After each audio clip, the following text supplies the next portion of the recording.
ماضی کی طرح آج بھی میدان عمل میں، ماضی کی طرح آج بھی میدان عمل میں، ہاں برسر پیکار ہے علماء دیوبند، اسلام کے غمخوار ہے علماء دیوبند۔ الحمد لله نحمده ونستعينه ونستغفره ونؤمن به ونتوكل عليه ونعوذ بالله من شرور أنفسنا ومن سيئات أعمالنا، من يهده الله فلا مضل له ومن يضلل فلا هادي له، ونشهد أن لا إله إلا الله وحده لا شريك له، ونشهد أن سيدنا وحبيبنا وسندنا وشفيعنا وإمامنا ومولانا محمدا عبده ورسوله صلى الله تعالى عليه وعلى آله وصحبه وبارك وسلم تسليما كثيرا كثيرا، أما بعد، فأعوذ بالله من الشيطان الرجيم، بسم الله الرحمن الرحيم، وإذا قيل لهم آمنوا كما آمن الناس قالوا ونؤمن كما آمن السفهاء ألا إنهم هم السفهاء ولكن لا يعلمون۔ صدق الله مولانا العظيم، وقال النبي صلى الله عليه وسلم: لا تسبوا أصحابي، فلو أن أحدكم أنفق مثل أحد ذهبا ما بلغ مد أحدهم ولا نصيفه۔ وقال النبي صلى الله عليه وسلم: أكرموا أصحابي فإنهم خياركم ثم الذين يلونهم ثم الذين يلونهم ثم يظهر الكذب، أو كما قال صلى الله عليه وسلم۔ قرآن کے آئینے میں ہستی کے قرینے، قرآن کے آئینے میں ہستی کے قرینے، تا حد نظر پھیلے ہیں انمول خزینے، ہیں مثل ستاروں کے میرے بزم کے ساتھی، ہیں مثل ستاروں کے میرے بزم کے ساتھی۔ اصحاب کے بارے میں یہ فرمایا نبی نے صلی اللہ علیہ وسلم، ہیں آپ کے ہاتھوں ہی سے ترشے ہوئے ہیرے، اسلام کے دامن میں تابندہ نگینے، بعد ان کی محبت کے سفر صرف تھکن ہے، منزل کوئی پائے گا نہ پائی ہے کسی نے۔ درود شریف پڑھ لیں۔ اللہم صلی علی سیدنا و مولانا محمد وعلی آل سیدنا و مولانا محمد کما تحب و ترضا عدد ما تحب و ترضا۔ محترم بزرگوں اور دوستو، اللہ کا لاکھ لاکھ شکر اور احسان ہے کہ اس نے اپنے فضل و کرم سے حضرات صحابہ کرام کے سلسلے میں کچھ عرض کرنے کی سعادت حاصل فرمائی، اور ہمارے فاضل دوست مولانا عمیر مد ظلہ نے میرے پاس فون کر کے کہا کہ تمہیں اس 20 روزہ صحابہ کرام کی سیرت کے پروگرام کے سلسلے میں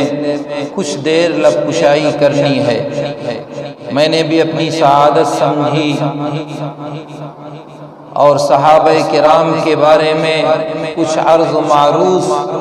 اور کچھ پیش کرنے کی سعادت میرے حصے میں بھی آ جائے، تاکہ میرے لیے بھی ذریعہ آخرت بنے، اور میرے لیے بھی کل صحابہ کرام کی یہ فضیلت، یہ مناقب بیان کرنے کی سعادت حصے میں آئے۔ دوسری بات یہ ہے کہ ان حضرات نے جو یہ بیڑا صحابہ کرام رضوان اللہ تعالی علیہم اجمعین کی تعریف و توصیف اور مقدس صحابہ کے دفاع میں آغاز کیا ہے، یہ قابل مبارکباد ہیں۔ اللہ تعالی نے ان سے یہ سعادت عطا فرمائی ہے۔ ہم دعا گو ہیں کہ صحابہ اور اہل بیت سے قلبی محبت اور تعلق ہمارا نصیبہ بنے، ہم اسی پر جئیں اور مریں۔ میرے محترم دوستو، جناب رسول اللہ صلی اللہ تعالی علیہ وسلم نے جن حالات میں دنیا میں آنکھیں کھولی، آپ کا وجود مسعود، آپ کی آمد، آپ صلی اللہ تعالی علیہ وسلم کا دنیا میں تشریف لانا، جن ماحول جن حالات میں تھا وہ کسی سے پوشیدہ نہیں ہے۔ آپ بخوبی واقف ہیں کہ وہ زمانہ برائیوں کا زمانہ تھا، زنا عام تھا، شراب عام تھی، ہر ایک برائیوں میں لت پت تھا، اور دنیا میں جو برائیاں پائی جاتی ہیں شاید ہی کوئی برائی ایسی تھی جو اس خطے ارض میں نہ پائی جاتی رہی ہو۔ اگر یہ کہہ دیا جائے تو شاید مبالغہ نہ ہوگا کہ انسان کے نام پر وہاں لوگ کلنک تھے، انسانیت مردہ ہو چکی تھی، حتیٰ کہ لوگ اپنی بیٹیوں کو زندہ درگور کرنے لگے تھے اور انہیں زندہ دفن کرنا اپنے لیے باعث عزت سمجھا کرتے تھے۔ اور اس سے بڑھ کر بات یہ تھی کہ اپنی ماں کو بھی وراثت میں دیگر مال کی طرح تقسیم کر لیا جاتا تھا۔ ایسے نازک حالات میں جناب رسول اللہ صلی اللہ تعالی علیہ وسلم تشریف لائے، اور آپ نے آتے ہی بہت مقدس اور پاکیزہ زندگی، بہت ہی قابل احترام زندگی اس گندے ماحول میں گزاری، اور 40 سالہ آپ کی زندگی ایسی پاکیزہ اور مقدس ہے کہ کہیں انگلی رکھنے کی کسی کو جگہ نہیں۔ اور جب آپ کو وہ بار گراں اور بار امانت سونپا گیا تو آپ نے دیکھتے ہی دیکھتے حالات کا رخ بدل دیا، لوگوں میں انقلاب پیدا کر دیا۔ وہ جو زانی تھے، وہ جو قاتل تھے، وہ جو لٹیرے تھے، وہ دنیا کے اندر لوگوں کے لیے عیب کا سرچشمہ تھے، اللہ کے نبی کے دامن سے جڑے، اللہ کے رسول سے وابستہ ہوئے، اور وابستگی ایسی کہ آپ نے ہر چیز چھوڑ دی، اپنی سابقہ برائیوں سے توبہ کر لی، اللہ کے رسول کے دامن سے وابستہ ہو گئے۔ تو وہ خود نہیں، اللہ کا نبی اعلان کرتا ہے اصحابی کالنجوم بأیہم اقتدیتم اہتدیتم، میرے صحابہ ستاروں کے مانند ہیں، ان میں سے جس کی اقتدا کرو گے، ان میں سے جس کے پیچھے چلو گے، ان میں سے جس کے راستے پر اپناؤ گے، تم راستہ پا جاؤ گے، ہدایت پا جاؤ گے، رہنمائی مل جائے گی، کامیابی تمہارا مقدر بن جائے گی۔ اسی پر بس نہیں ہوا، جناب رسول اللہ صلی اللہ تعالی علیہ وسلم کے بعد یہ مژدہ سنایا اللہ نے، کل وعد اللہ الحسنی، نبی جی اپنے دوستوں سے، اپنے ساتھیوں سے، اپنے ساتھ رہنے والوں سے یہ کہیے کہ ان کے لیے جنت پکی ہو چکی ہے۔ یہ مژدہ صحابہ کے بارے میں سنایا گیا،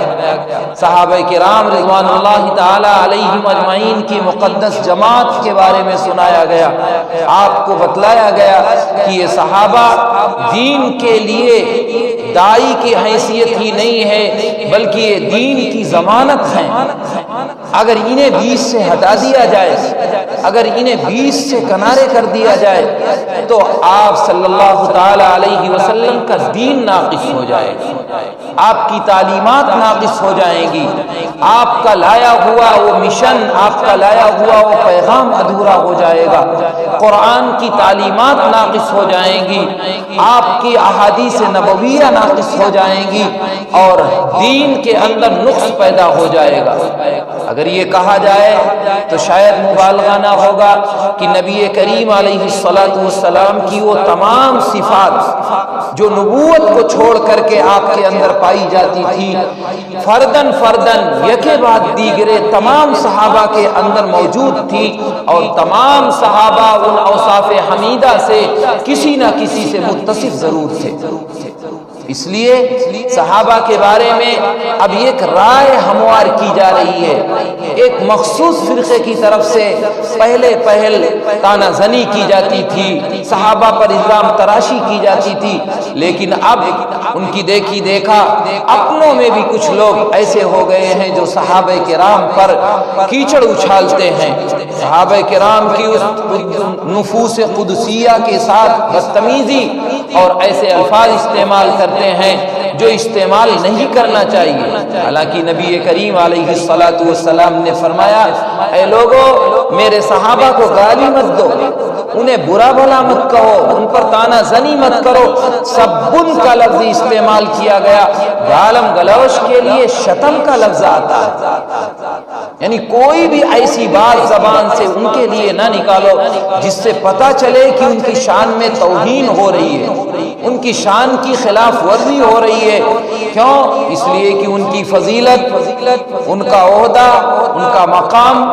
اللہ نے منتخب کیا ہے۔ ہم اور آپ کیا کریں گے؟ اللہ کی جانب سے انہیں اولئک هم المفلحون، اولئک هم المتقون رضی اللہ عنہم ورضوا عنہ کا ایوارڈ ملا ہوا۔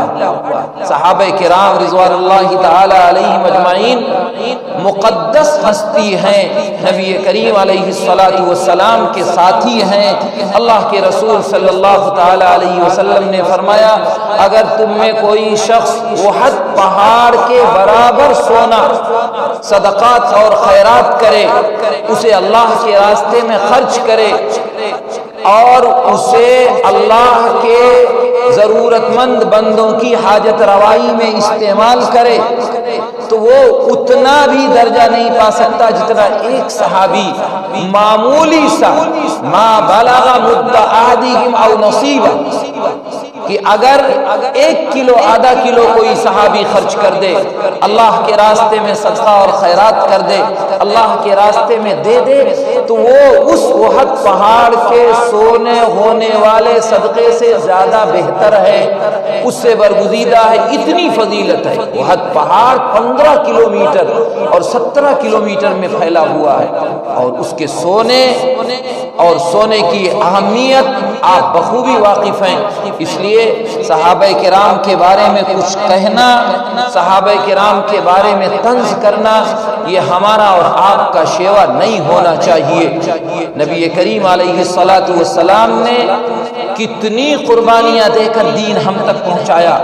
اگر غور کریں تو اللہ تعالی کے نمائندے نبی ہوا کرتے ہیں، اور تقریباً 1,24,000 اللہ نے نبی بھیجے، اور سب کے سب اللہ کے نمائندے تھے، اللہ کے پیغام کو بندوں تک پہنچانے کا ذریعہ اور وسیلہ بنائے گئے تھے۔ اور اسی طرح جس طریقے سے اللہ کے نمائندے نبی ہیں، ایسے ہی نبی کریم علیہ الصلوۃ والسلام خاتم النبیین ہیں۔ نبوت کا سلسلہ آپ پر بند ہو گیا، آپ کے ساتھیوں نے دین کو آگے پہنچایا، ان کی تعداد بھی تقریباً 1,24,000 ہے۔ جس طرح اللہ کے نمائندے آپ صلی اللہ تعالی علیہ وسلم ہیں، ایسے ہی آپ کے نمائندے صحابہ ہیں۔ اللہ کے رسول صلی اللہ تعالی علیہ وسلم نے فرمایا، اکرموا اصحابی، میرے صحابہ کے ساتھ تم اکرام کا معاملہ کرو، ان کے ساتھ تعظیم کا معاملہ کرو، ان کی اہمیت کو سمجھو، اور ایسا نہیں کرو گے تو نقصان اٹھاؤ گے۔ اللہ کے نبی آگے فرماتے ہیں، فَإِنَّهُمْ خِيَارُكُمْ، وہ لوگ تم میں سب سے بہتر ہیں، تم میں سب سے اچھے ہیں۔ اور اہل سنت والجماعت کا متفقہ فیصلہ ہے، یہ عقیدہ ہے ہمارا اور آپ کا کہ نبی کریم علیہ الصلوۃ والسلام کے صحابہ کے بارے میں ہمیشہ حسن ظن رکھنا چاہیے اور حسن ظن ہونا چاہیے۔ اور اگر کوئی بات ایسی سمجھ میں آئے جو مشاجرات صحابہ کے قبیل سے ہو اور اپنی عقل کے دائرے میں پرکھنا چاہیں سمجھ میں نہ آئے تو اس پر خاموشی اختیار کرنا ہم سب پر لازم ہے۔ ہماری مجال کیا ہے کہ ہم اللہ کے رسول صلی اللہ تعالی علیہ وسلم کے صحابہ کے بارے میں کوئی بات کریں۔ حضرت تھانوی علیہ الرحمہ نے مشاجرات صحابہ کے سلسلے میں عجیب بات ارشاد فرمائی، کہنے لگے اس کی مثال ایسی ہے جیسے شاہی دربار ہو اور شہزادوں میں اختلاف ہو جائے، اور ان شہزادوں کے اختلاف کو گھر کا، دربار کا اور شہزادوں کے گھر میں کام کرنے والے ایک معمولی اور ادنا درجے کا ملازم ان سے یہ کہے، آپس میں تبصرہ کرے اور ان اختلافات کو ذکر کرے، تو اس کی کیا مجال ہے کہ وہ صحابہ کے ان شہزادوں کے بارے میں گفتگو کرے۔ یہی مثال ہماری اور آپ کی ہے کہ ہم ادنا درجے کے غلام ہیں، ہماری حیثیت کچھ بھی نہیں ہے۔ ہم صحابہ کرام کے بارے میں زبان کھولیں، ان کے بارے میں کچھ کہیں، یہ میری اور آپ کی بساط ہی نہیں ہے۔ اللہ ہم سب کو محفوظ رکھے۔ اور صحابہ کرام رضوان اللہ تعالی علیہم اجمعین کے بارے میں تو ماہر القادری نے عجیب بات کہی۔ طالب الحاشمی کی کتاب پر تقریر لکھتے ہوئے اگرچہ وہ جماعت کے اعتبار سے جماعت اسلامی سے تعلق رکھتے تھے اور جماعت اسلامی کے بانی کے نظریے میں یہ بات تھی کہ صحابہ تنقیص سے بالا تر نہیں ہیں، لیکن حقیقت لوہا منوا لیتی ہے۔ ماہر القادری نے عجیب بات لکھی اور ایمانی بات لکھ دی۔ وہ لکھتے ہیں اس تقریر کے اندر کہ صحابہ کرام کے اختلافی بات کرنا تو دور کی بات ہے، اگر کوئی دل میں خیال لائے، دل میں برا سوچے صحابہ کے بارے میں، تو وہ صورت تو بری ہوتی ہے، اس کا دل کالا ہوتا ہے، دل بھی برا ہوتا ہے اور صورت بھی مسخ ہو جاتی ہے۔ اس لیے ہم کو اور آپ کو صحابہ کرام رضوان اللہ تعالی علیہم اجمعین کے بارے میں ہمیشہ اچھا خیال رکھنا چاہیے۔ وہ نفوس قدسیہ جو من جانب اللہ کے رسول کے لیے منتخب ہوئے ہیں، وہ نفوس قدسیہ جو اللہ نے اپنے نبی کے لیے ساتھی ہونے کے لیے منتخب کیا ہے، اگر ان کو آپ برا بھلا کہیں گے تو بالواسطہ نبی کریم علیہ الصلاۃ والسلام کو برا کہنے والے آپ بنیں گے، کیونکہ اللہ کے نبی کو مخاطب کیا گیا خیارکم یزکیکم، آپ ان کا تزکیہ کریں، ان کے اخلاق مزکی کریں، مزکی کرنے والے بنیں، آپ ان کی تربیت کرنے والے ہیں، آپ ان کے اخلاق کو پاکیزہ بنائیں، آپ ان کی تربیت کریں۔ گویا اگر کوئی صحابی کے بارے میں تنقید کرتا ہے، صحابی کے بارے میں کوئی برا بھلا کہتا ہے، تو بالواسطہ نبی کریم علیہ الصلاۃ والسلام کی تربیت میں نقص نکالتا ہے، نبی کریم علیہ الصلاۃ والسلام کو گویا بالواسطہ عیب دار مانتا ہے۔ اس لیے صحابہ کے بارے میں کبھی اپنی زبان سے ایسا کوئی لفظ نہیں کہنا چاہیے جس سے آپ کے صحابہ کی شان میں گستاخی ہو۔ اس لیے ہمیں بھی دو باتوں کا لحاظ کرنا چاہیے۔ نمبر ایک، حضرات صحابہ کے بارے میں ہمیشہ عقیدت اور احترام کا پہلو راجع ہو، ان کے اندر کوئی تبدیلی نہ آئے، کیونکہ دین جو ہم تک پہنچا ہے اس کے تین وسیلے ہیں۔ نمبر ایک اللہ کے رسول کی ذات ہے، قرآن ہے۔ نمبر تین صحابہ کرام رضوان اللہ تعالی علیہ وسلم تعالی علیہ مجمعین کی ذات ہے، ان کی ستودہ صفات ہیں، صحابہ کرام ہیں جن کے واسطے سے دین پہنچا ہے۔ اس لیے ہم سب کو ہمیشہ یہ خیال رکھنا چاہیے کہ صحابہ کرام کے بارے میں اچھے خیالات رکھنے چاہیے، اس سے کبھی برائی لازم نہیں آئے گی، ہماری عاقبت بھی سنورے گی، ہم اچھے بھی بنیں گے۔ اس لیے نمبر ایک صحابہ کے بارے میں عقیدہ اچھا رکھنا چاہیے۔ بہت سے لوگ آج کل پڑھے لکھے ہونے کے باوجود حضرت معاویہ رضی اللہ تعالیٰ عنہ کاتب وحی جیسے صحابی ان کے بارے میں غلط خیالات رکھتے ہیں، حالانکہ انہیں پتہ نہیں ہے کہ حضرت معاویہ رضی اللہ تعالیٰ عنہ کی جو اختلاف حضرت علی کرم اللہ وجہہ سے تھا، اگر اس ماحول کو آپ دیکھیں، وقت لمبا ہے، میں تفصیل میں نہیں جانا چاہتا، لیکن جو ماحول وہاں کا ہے ہر ایک مشتبہ ہے اور حالات ناگفتہ بنتے جا رہے ہیں۔ ایسے میں حضرت عثمان غنی کی شہادت کا واقعہ پیش آیا، حضرت علی کی امارت اور خلافت ہوئی، لوگ بیعت ہوئے، لیکن بیعت ہونے کے ساتھ ساتھ کچھ صحابہ نے خاموشی اختیار کی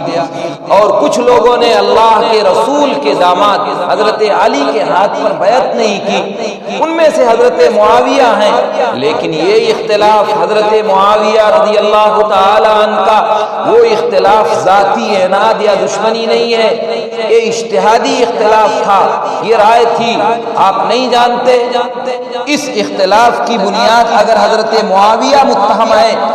تو جن لوگوں نے بیعت کی عشرہ مبشرہ میں سے حضرت طلحہ رضی اللہ تعالی عنہ، حضرت زبیر رضی اللہ تعالی عنہ جن کا شمار عشرہ مبشرہ میں سے ہے، انہوں نے بھی حضرت علی کی مخالفت اس معاملے میں کی، اور حضرت علی کہتے ہیں کرم اللہ وجہ، یہ فرماتے ہیں کہ سب سے پہلے میرے ہاتھ پر بیعت کرنے والے طلحہ اور زبیر ہیں، اور سب سے پہلے مخالفت کرنے والے بھی طلحہ اور زبیر ہیں۔ اگر حضرت معاویہ کو آپ متہم گردانتے ہیں، کاتب وحی کو متہم گردانتے ہیں، تو ان حضرات کے بارے میں آپ کا نظریہ کیا ہوگا؟ دوسری بات یہ ہے کہ اللہ کے رسول نے اپنے نواسے حضرت حسین سے فرمایا تھا کہ میرا بچہ دو مومن جماعتوں کے بارے میں، دو نیک لوگوں کے بارے میں، دو ایسی عظیم جماعتوں کے بارے میں صلح کرائے گا جو مسلمانوں میں سے ہوں گی، اور کہیں لفظ فئتین من المسلمین ہے، کہیں فئتین عظیمتین من المسلمین ہے کہ ان کے درمیان صلح کرائے گا۔ اگر حضرت معاویہ رضی اللہ تعالی عنہ کا شمار باغیوں میں ہوتا تو اللہ کے رسول یصلح بین المسلمین والبغاة فرماتے کہ میرا نواسا، میرا لاڈلا، میرا بیٹا دو مسلمانوں اور باغیوں کے درمیان صلح کرائے گا۔ حالانکہ جہاں بھی یہ جملے ارشاد فرمائے گئے، جہاں بھی یہ کہا گیا، ان تمام کے تمام میں بین الفئتین عظیمتین من المسلمین یا بین الفئتین من المسلمین فرمایا گیا، گویا دونوں گروہ جنتی ہیں، دونوں مسلمانوں میں سے ہیں۔ اس لیے ہم کو اور آپ کو یہ ہمیشہ احترام کرنا چاہیے، کیونکہ آپ چاہیں اگر حقیقت تو پڑھیں، صحابہ کرام کے مشاجرات دیکھیں، صحابہ کرام کے آپسی اختلاف کو آپ گہرائی کے ساتھ پڑھیں گے تو آپ کو حقیقت کھل کر کے آئے گی، کیونکہ آگے کا معاملہ آپ اگر غور کریں تو حضرت علی رضی اللہ تعالی عنہ کی شہادت کے بعد حضرت امیر معاویہ رضی اللہ تعالی عنہ پر تمام صحابہ نے متفقہ طور پر بیعت کی اور سب نے آپ کو امیر المؤمنین مانا، اور اس طرح نہیں، ایسا امیر المؤمنین مانا کہ حضرت عبداللہ ابن عباس رضی اللہ تعالی عنہ فرماتے ہیں، وہ کہتے ہیں کہ اتنا انصاف پرور، اور حضرت عباس کہتے ہیں حکومت کرنے کے لیے امیر معاویہ سے بڑھ کر کوئی لائق آدمی ہم نے نہیں دیکھا۔ یہ خاندان نبوت کے چشم و چراغ حضرت عبداللہ ابن عباس ہیں، جو حضرت علی کے چچا زاد بھائی ہیں، اور کہتے ہیں میں نے حکومت کے لیے امیر معاویہ سے زیادہ لائق کسی کو نہیں دیکھا۔ حضرت سعد ابن ابی وقاص جو اس معاملے میں تمام کے تمام میں جانبین سے الگ تھے، کسی فریق کے ساتھ نہیں تھے، کوئی واسطہ نہیں تھا، تمام جنگوں میں علیحدہ رہے، لیکن حضرت امیر معاویہ کے بارے میں فرمایا کرتے تھے کہ امیر معاویہ سے بہتر کوئی فیصلہ کرنے والا نہیں ہے۔ اس لیے حضرت امیر معاویہ رضی اللہ تعالی عنہ کے بارے میں ہم سب کو کسی کے اندر اگر دل کے اندر گرد و غبار ہے تو اس سے بچنے کی ضرورت ہے، احترام کی ضرورت ہے اور غور کرنے کی ضرورت ہے کہ آپ کاتب وحی ہیں، آپ کے بارے میں بہت ساری روایتیں ہیں، اس لیے ہم سب کو احتیاط کرنے کی ضرورت ہے۔ اور دوسری بات، ہم سب کو اہل بیت سے محبت رکھنا ہے۔ ایک مخصوص طبقہ اب یہ کرنے لگا ہے کہ اس نے اہل بیت یا رسول اللہ صلی اللہ تعالی علیہ وسلم کے خاندان کے لیے صرف حضرت علی، حضرت فاطمہ اور حضرت حسن حسین رضی اللہ تعالی عنہ مجمعین، انہی کو اہل بیت میں شمار کرانے کی کوشش کر رہا ہے اور تمام لوگوں کو کنارے کرنے کی۔ حالانکہ اہل بیت میں آپ کی ازواج مطہرات ہیں، ان سے ہمیں بے حد عقیدت رکھنے کی ضرورت ہے۔ آپ کی دیگر بیٹیاں ہیں، آپ کے دیگر نواسے ہیں، دیگر نواسیاں ہیں، اور آپ کی ایک بیٹی نہیں، آپ کی چار بیٹیاں ہیں، اور چار بیٹیوں میں اگر غور کریں آپ تو سب سے بڑی بیٹی حضرت زینب رضی اللہ تعالی عنہ ہے، اور حضرت زینب رضی اللہ تعالی عنہا وہ بیٹی ہیں جن کے بطن سے سب سے پہلے ایک لڑکا پیدا ہوتا ہے جس کا نام علی ہے، اور یہ وہ علی ہیں جب اللہ کے رسول اپنے کاندھے پر علی کو بٹھا کے، جس کو ایک مخصوص طبقے نے حضرت علی داماد رسول کے ساتھ متصف کر رکھا ہے اور غلط بیانی سے کام لیتا ہے، وہ علی وہ نہیں ہے بلکہ علی اللہ کے رسول کے نواسے ہیں، حضرت زینب رضی اللہ تعالی عنہا کے بیٹے ہیں، وہ ہیں جنہوں نے فتح مکہ کے بعد اللہ کے رسول کے کاندھے پر سوار ہو کر کے بتوں کو توڑا تھا اور کعبۃ اللہ کو صاف کیا تھا۔ یہ فضیلت حضرت زینب کے بیٹے کو حاصل ہے۔ حضرت زینب کے بیٹے کو یہ فضیلت حاصل ہونے کے باوجود لوگوں نے اور مخصوص طبقے نے ہماری یہ نسبت دوسری یعنی حضرت علی کرم اللہ وجہہ کی طرف کر دی، حالانکہ ایسا نہیں ہے۔ ان کی ایک بیٹی ہیں حضرت امامہ، یہ بھی حضرت زینب رضی اللہ تعالی عنہا کی بیٹی ہیں اور آپ کی نواسی ہیں، لیکن دشمن تو یہ چاہتا ہے کہ حضرت زینب کا بیٹا، حضرت زینب کی بیٹی حضرت ام کلثوم اور حضرت عثمان سے جو پیدا ہوئے ان تمام لوگوں کو ایک طرف کر کے صرف اہل بیت میں شمار کرایا جائے، حضرت علی، حضرت فاطمہ اور حضرت حسنین کو، اس کے علاوہ اور کسی کو شمار نہ کرایا جائے۔ اور دشمن نے تو یہاں تک چالاکی کی کہ حضرت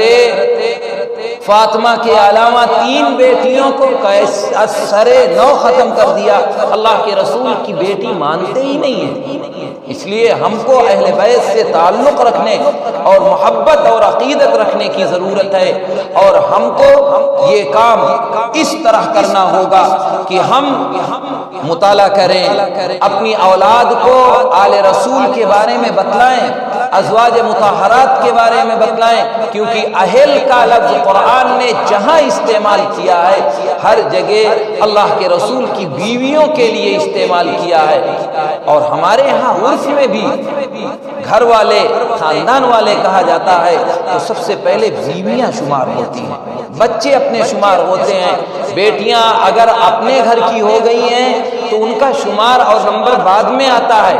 ہم کہتے ہیں یہ سب قابل احترام ہیں، لیکن اس کے ساتھ ساتھ دیگر نواسے، نواسیاں اور دیگر بیٹیاں اور تمام ازواج مطہرات قابل احترام ہیں، ان کے لیے بھی ہمیں ہمیشہ عقیدت کا پہلو اپنانا چاہیے اور یہ سوچنا چاہیے کہ ہم اہل بیت کے غلام ہیں، ہم صحابہ کرام کے ادنا درجے کے غلام ہیں، ہم ان کے لیے جو کچھ بھی دفاع صحابہ میں کر سکتے ہیں کرنے کی کوشش کرنی چاہیے، اور ہم کو اپنی روش کے اندر تبدیلی لانی چاہیے، اپنے اندر انقلاب پیدا کرنے کی ضرورت ضرورت ہے۔ حضرت گنگوہی علیہ الرحمہ، حضرت مولانا رشید احمد گنگوہی نور اللہ مرقدہ کے پوتے ہیں حکیم ننو میاں، جن کا نام دوسرا ہے، اور وہ حکیم عبد الرشید محمود کے نام سے جانے جاتے تھے، اور عرف میں دارالعلوم میں ننو میاں کے نام سے جانے جاتے تھے۔ ان کے بارے میں یہ آتا ہے کہ ہمیشہ گفتگو ایسی کرتے تھے کہ جس میں عربی الفاظ کے بہت ہوا کرتے تھے، عربی الفاظ ان کے ساتھ ملے ہوئے ہوتے تھے، لگتا تھا وہ عربی زبان ہی بول رہے ہیں۔ بڑے قابل آدمی، بزرگ اللہ والے، وہ کہا کرتے تھے کہ ہمارا عقیدہ یہ ہے اور علماء دیوبند کا مسلک یہ ہے کہ تمام صحابہ کرام اور اہل بیت اطہار سب کے سب تقی القلب، نقی الباطن، صفی الاخلاق، ذکی النسبہ، علی النسب، راضی مرضی عند اللہ، محفوظ من اللہ ہے۔ یہ ہمارا اہل بیت کے بارے میں عقیدہ ہے، یہ ہمارا اہل بیت کے بارے میں سوچنا ہے، یہی میرا مسلک ہے، یہی ہم سب کا مشرب ہے کہ ان کے بارے میں ہمیشہ اچھے عقائد رکھے جائے، اچھی سوچ رکھی جائے، محبت کا پہلو ہمیشہ غالب رہا جائے، اور کسی کو اپنی عاقبت خراب کرنی ہو تو صحابہ کے بارے میں کچھ کہے، کیونکہ قرآن کہتا ہے وَإِذَا قِيلَ لَهُمْ آمِنُوا كَمَا آمَنَ النَّاسُ قَالُوا وَنُؤْمِنُ كَمَا آمَنَ السُّفَهَاءُ۔ منافقین کے بارے میں آیت نازل ہوئی، لیکن ہمیں ایک اصول دے کر کے جاتی ہے، ہمیں ایک قاعدہ کلیہ یہ آیت بتلاتی ہے جس کو ہم سب کو حرز جاں بنانے کی ضرورت ہے، ہمیں اپنانے کی ضرورت ہے کہ وَإِذَا قِيلَ لَهُمْ آمِنُوا كَمَا آمَنَ النَّاسُ، کہ منافقین سے جب کہا گیا کہ آپ ایمان لائیے جیسا کہ صحابہ کرام ایمان لائے ہیں، کما آمن الناس، تو انہوں نے عجیب جواب دیا تھا، اذا قیل لهم آمنوا، ایمان لائیے کما آمن الناس، تو کہنے لگے قالوا ونؤمن کما آمن السفہاء۔ منافقین کہنے لگے ہم ایسے ہی ایمان لائے جیسے کہ یہ بے وقوف ایمان لائے ہیں، جیسے کہ انہوں نے ایمان قبول کیا ہے۔ گویا ایسا لفظ استعمال کیا جو صحابہ کرام کی توہین پر دلالت کرتا ہے، تو قرآن نے، اللہ رب العزت والجلال نے کوئی برا لفظ ان کے لیے استعمال نہیں کیا، بلکہ ایک اصول دیا، ہمیں ایک قاعدہ کلیہ دیا، ایک طریقہ بتایا کہ صحابہ کرام کو انہوں نے سفہاء کہا، بے وقوف کہا، تو قرآن نے کہا الا، خبردار سن لو، یہ بے وقوف نہیں ہیں، ان کے لیے برے الفاظ درست نہیں ہیں، یہ سفہاء نہیں ہیں، الا انہم هم السفہاء، جو یہ کہہ رہے ہیں وہ بے وقوف ہیں، جو کہہ رہے ہیں وہ گڑبڑ ہیں، جو کہہ رہے ہیں وہ نالائق ہیں، یہ لوگ صفی الاخلاق ہیں، یہ لوگ تقی الباطن ہیں، یہ لوگ نقی الباطن ہیں، یہ لوگ تقی القلب ہیں، یہ صاف ستھرے دل والے ہیں، یہ من جانب اللہ، اللہ کی جانب سے منتخب کردہ ہیں، ان کو برا بھلا کہنے والا خود برا بھلا ہے، خود برا ہے۔ اصول قرآن نے دیا، ہمیں بتلایا، ہمیں یہ کہا کہ دیکھو صحابہ کے بارے میں جو کہے برا، جو لفظ استعمال کرے وہ برائی اس کے اندر پائی جائے گی، دوسرے کے اندر نہیں پائی جائے گی۔ کوئی بے وقوف کہتا ہے صحابہ کو تو صحابہ اس سے مبرہ ہیں، صحابہ اس سے پاک صاف ہیں، کہنے والا ہی بے وقوف ہے۔ اسی طرح صحابہ کی شان میں کوئی بھی گستاخی کر رہا ہے، کسی بھی طرح کی گستاخی کر رہا ہے، تو جو گستاخی کر رہا ہے وہ اس کی ذات میں، اس کے خاندان میں، اس کے قبیلے میں اور اس کے اندر پائی جائے گی، صحابہ کرام کے اندر وہ برائی نہیں پائی جائے گی۔ اس لیے ہم کو اور آپ کو اس گئے گزرے دور میں اور آج کے ماحول میں اپنے ایمان کو بچانے کے لیے نبی کریم علیہ الصلوۃ والسلام سے عقیدت اور محبت کا دامن بھرنے کے لیے صحابہ کرام کے اسوے کو اپنانا ہے، صحابہ کرام کے طریقے کو اپنانا ہے، صحابہ کرام کی تعلیم کو عام کرنا ہے، صحابہ کرام کی تعلیم و تربیت کے قصے اپنی اولاد کو، اپنے خاندان اور اپنے قبیلے کو بتانا ہے، آج ضرورت اس بات کی ہے کہ ماحول کے اندر جس طریقے سے تقریر اور تحریر اور دیگر چیزوں کے ذریعے صحابہ کرام کا دفاع کیا جا رہا ہے، ایسے ہی گھریلو ماحول بھی ایسا بنایا جائے کہ صحابہ کرام کے بارے میں، ازواج مطہرات کے بارے میں، اہل بیت کے بارے میں، اللہ کے رسول کی اولاد کے بارے میں اپنی اولاد کو ذہن نشین کرایا جائے، ان سے عقیدت اور احترام کا پہلو ان کے دل میں راسخ کیا جائے اور بٹھایا جائے، تبھی ہمارے اندر انقلاب آئے گا، تبھی ہمارے دلوں میں جو گرد و غبار ہے وہ نکلے گا، اور ہر صحابی قابل احترام ہے، کسی کو کچھ کہنا یہ ہم سب کے لیے اپنی عاقبت خراب کرنا ہے۔ اور جن لوگوں نے صحابی کے بارے میں ادنا لفظ بھی استعمال کیا ان کی توہین کے سلسلے میں، وہ نہ دنیا میں کامیاب رہے ہیں اور نہ آخرت میں کامیاب ہوں گے۔ ہم سب کو اپنے ماحول اور اپنی تربیت بچوں کی کرنے کی ضرورت ہے، ان کے اندر ابدانے کی۔ اتنے بڑے بڑے علماء ہمارے اس پروگرام میں جو 20 روزہ چل رہا ہے، اس 20 روزہ پروگرام میں اکابر علماء حاضر ہوئے، ہم جیسے چھوٹے لوگوں کی تو کوئی حیثیت ہی نہیں ہے، لیکن میں آپ سے درخواست کر کے جاؤں گا کہ اگر آج آپ نے اپنی اولاد کے لیے اسلامی طور طریقے کی کوشش نہ کی، صحابہ کرام کے بارے میں انہیں معلومات فراہم نہ کی، صحابہ کرام کے بارے میں انہیں نہ بتلایا کہ یہ نقی القلب اور نقی الباطن لوگ ہیں، یہ صاف ستھرے لوگ ہیں اور یہ ہم سب کے لیے وسیلہ اور ذریعہ ہیں، یہ کہہ دیں قال رسول اللہ صلی اللہ علیہ وسلم، تو اب کسی سند کی ضرورت نہیں ہے، کسی سے پوچھنے کی ضرورت نہیں ہے کہ آپ نے یہ بات کیسی کہی۔ آپ کے بعد کوئی بھی قال رسول اللہ صلی اللہ علیہ وسلم کہہ دے تو سند مانگی جاتی ہے، یہ پوچھا جاتا ہے آپ نے یہ بات کہاں سے کہی، کون ہے اس کا کہنے والا؟ تو وہ لوگ جو اپنی جانب اللہ کے رسول کی بات ڈائریکٹ کہا کرتے تھے اور کسی کو تردد اور شک شبہ نہیں ہوا کرتا تھا، وہ من جانب اللہ منتخب ہو کر کے آئے تھے، وہ ان کا انتخاب اللہ کی طرف سے ہوا تھا، وہ ہم سب کے لیے ماوا اور ملجا کی حیثیت رکھتے ہیں، اس لیے ان کی بھی تعلیم اور تربیت اور ان کی بھی سوانح اور تاریخ ہم کو جاننے اور اپنوں کو جنوانے کی ضرورت ہے، اور اسی کے ساتھ نبی کریم علیہ الصلوۃ والسلام کے ساتھ آپ کے اسوے کو اپنانے کی ضرورت ہے، دینی ماحول کی ضرورت ہے۔ ایسے ماحول میں جہاں ہم زندگی گزار رہے ہیں، دن بدن میرے اوپر نت نئے مصیبتیں، نت نئی آفتیں آ رہی ہیں، طرح طرح کے مصائب اور آلام آ رہے ہیں، اسی طرح صحابہ کرام پر کیچڑ اچھالا جا رہا ہے، نبی کریم علیہ الصلوۃ والسلام کی شان میں گستاخی کے پہلو سامنے آ رہے ہیں، لوگ توہین کرتے ہیں۔ اگر ان گستاخیوں اور کوتاہیوں میں جہاں غیروں کا ہاتھ ہے، اے مسلمانوں تم سے دست برسہ درخواست ہے، عاجزانہ اور انکساری کے ساتھ یہ کہتا ہوں کہ وہاں میری بھی کوتاہیاں ہیں۔ اگر ہم نے اللہ کے رسول کے اخلاق، ہم نے اللہ کے نبی کے طور طریقے، ہم نے صحابہ کرام کے نمونے، ہم نے والذین یؤثرون علی انفسہم ولو کان بہم خصاصہ کا مصداق متعین کر کے ان کے واقعات، ان کے طور طریقے، ان کے دین کی تبلیغ میں لگنے کے مسائل، صحابہ کرام کے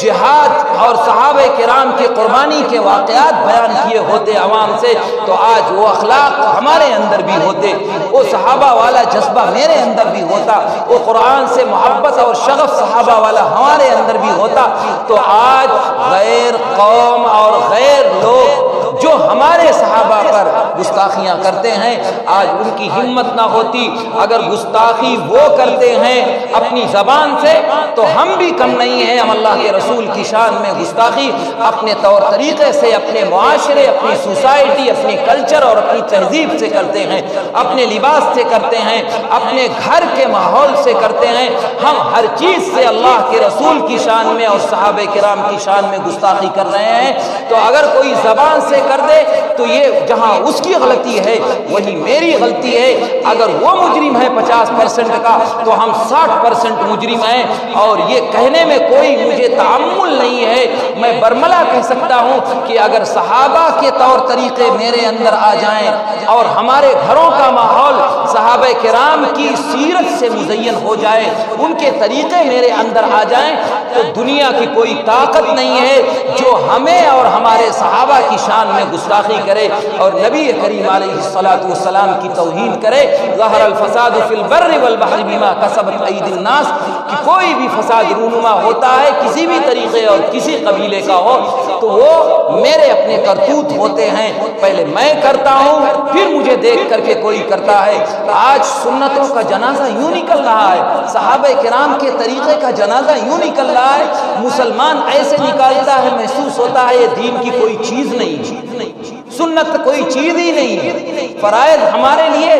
مفقود ہو چکے ہیں۔ ہمارے لیے اس عجیب غریب ماحول میں جہاں ہر طرف میرے اوپر مصیبت کا انبار پڑا ہوا ہے، بلائیں ٹوٹ رہی ہیں اور حالات ناگفتہ بے بن رہے ہیں، ایسی حالت میں بھی صحابہ کے طریقے ہم نہ اپنائیں، نبی کا طریقہ نہ اپنائیں تو ہم کیا کریں گے؟ ہمیں سوچنے کی ضرورت ہے، غور کرنے کی ضرورت ہے اور اپنے اندر صحابہ والی سیرت لانے کی ضرورت ہے۔ یہی میرا پیغام ہے کہ اگر اپنے اندر دین باقی رکھنا ہے تو اپنے بچوں میں قرآن کی تعلیم کو عام کرنا ہوگا، اپنے اندر اگر سنتوں کو زندہ کرنا ہے تو نبی کریم علیہ الصلوۃ والسلام کی سیرت اور طریقے کو اپنانا ہوگا، اپنے اندر دینی ماحول پیدا کرنا ہے تو صحابہ کرام کی سیرت اور واقعات کو اپنی نسلوں میں بیدار کرنے کے لیے انہیں بتانا ہوگا، ازبر کرانا ہوگا، تب میرے اندر تبدیلی آئے گی، ورنہ میرے اندر کوئی تبدیلی پیدا نہیں ہوگی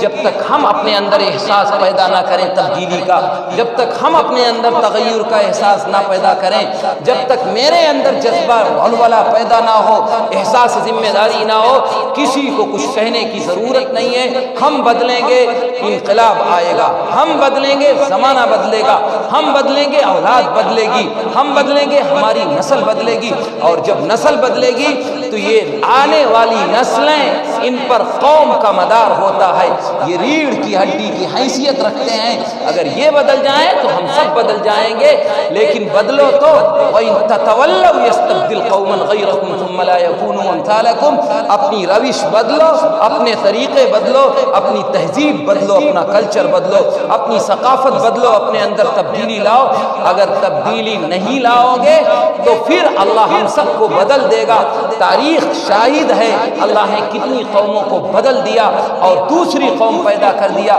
جو میری اور آپ کی طرح نافرمان نہیں تھی، اللہ نے ان کے ذریعے دین کی حفاظت کرائی۔ اس لیے ہم کو اپنے امان کی ضرورت ہے، اپنے حفظ کی ضرورت ہے، اپنے محفوظ رہنے کی ضرورت ہے۔ اللہ ہم سب کو اپنے امان میں رکھے، اللہ ہدایت دینے کے بعد کفر اور شرک کی ضلالتوں سے ہمیں محفوظ رکھے، اللہ صحت دینے کے بعد بیماری سے محفوظ رکھے، اللہ ہدایت دینے کے بعد گمراہی سے محفوظ رکھے، اللہ ہم سب کو صحیح طریقے امن و امان کے ساتھ رکھے، اس ملک کو امن و امان کا گہوارہ بنائے۔ لیکن شرط وہی ہے وعد اللہ الذین آمنوا منکم وعملوا الصالحات، کہ تم اپنے اندر تبدیلی لاؤ، صحابہ والی صفت پیدا کرو، اللہ اس ملک کو آپ کو دے گا، اللہ اس ملک کو امن و امان کا گہوارہ بنائے گا، اللہ مذہب اسلام کو دنیا کا سب سے مقبول ترین اور محبوب ترین مذہب بنائے گا۔ اسی لیے کسی نے عجیب بات کہی تھی، یہ سوچو کہ نور ہدایت کا پرچم جناب محمد نے کیسے اڑایا، یہ سوچو کہ ضبطوں کو کیسے ابھارا، یہ سوچو کہ گردوں کو کیسے سنبھالا، یہ سوچو کہ کیا چیز تھی جس کے بل پر اکیلے خدا کے پیغمبر نے اٹھ کر الٹ دی تھی ایوان روما کی مسند، پلٹ دی تھی صحرا نشینوں کی کایا، وہ جرا سراپا اور ہمت مجسم اور راتوں کا عابد و دن کا سپاہی، وہ جس نے سیاست کی زلفیں سنواری، وہ جس نے فقیری میں کی بادشاہی۔ اگر اس سے کچھ بھی عقیدت ہے تم کو تو اپنا وتیرہ بدلنا پڑے گا، زبان نفاق و عمل سے گزر کر صداقت کے سانچے میں ڈھلنا پڑے گا۔ خبر دے رہا ہے محمد کا اسوہ کہ آسا نہیں ہے مسلمان ہونا، بہت امتحانات درپیش ہوں گے، بہت سخت راہوں پہ چلنا پڑے گا۔ یہ کچھ معروضات تھیں جن کو ہم نے آپ کے سامنے پیش کیا۔ اللہ ہم سب کو عمل کی توفیق عطا فرمائے، اللہ ایمان کے ساتھ سلامت رکھے، اللہ کرنے والے اور اس پروگرام میں حصہ لینے والے سب کی نجات عطا فرمائے۔ بہت بہت قابل مبارکباد ہیں وہ لوگ جو ایسا پروگرام کرتے ہیں، کراتے ہیں اور اپنا مشن، اپنی زندگی کا محور، اپنی زندگی کا کام صحابہ کرام کا دفاع بناتے ہیں، وہ قابل مبارکباد ہیں، خوش نصیب ہیں، سعادت مند ہیں۔ اللہ انہیں اپنی شایع نشان بدلہ عطا فرمائے، ہم سب کو بھی صحابہ کے نقش قدم پر چلنے کی توفیق عطا فرمائے، سنتوں کو زندہ کرنے والا بنائے۔ آمین۔ وآخر دعوانا ان الحمد للہ رب العالمین۔